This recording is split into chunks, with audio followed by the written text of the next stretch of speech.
دیکھیں دنیا میں ہر مذہب کی آسمانی تعلیمات میں تحریف ہو گئی. زبور حضرت داؤد علیہ السلام کے انتقال کے 500 سال بعد لکھی گئی، اور توریت آج تک یہ حقیقی بات موجود ہے ہی نہیں کہ توریت وہی ہے جو حضرت موسیٰ علیہ السلام پر نازل ہوئی تھی. کہتے ہیں یہودی 1300 سال تک اس کو زبانی یاد کرتے رہے، اس کے پرووربس، امثال.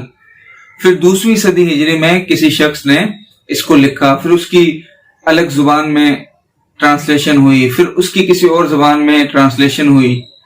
تو آج جو تلمود کے نام سے ان کے پاس جو کتاب ہے، وہ یقینی طور پر وہ کتاب نہیں جو حضرت موسیٰ علیہ السلام کے پاس تھی.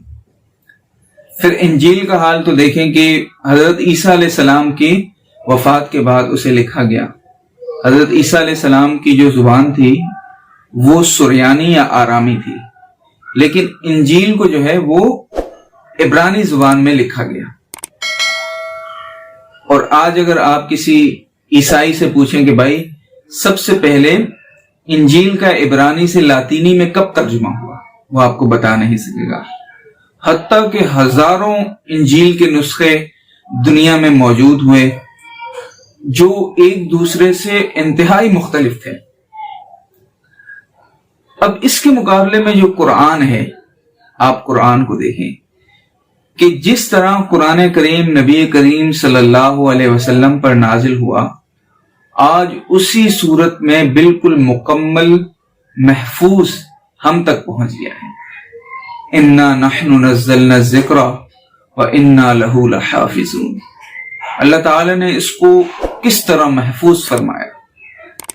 یقین کریں یہ عنوان بہت بڑا ہے، اور اس پر یہ ایک الگ ویڈیو کا متقاضی ہے جن میں ہم آپ کو بتائیں گے کہ اللہ تعالیٰ نے قرآن کو کس طرح محفوظ فرمایا.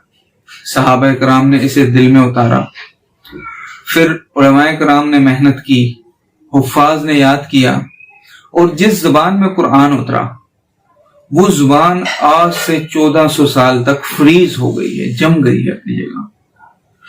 اس زمانے میں صرف ایک ملک میں عربی بولی جاتی تھی، آج 21 ممالک کے اندر عربی بولی جاتی ہے، اور دن بدن عربی زبان ترقی کر رہی ہے.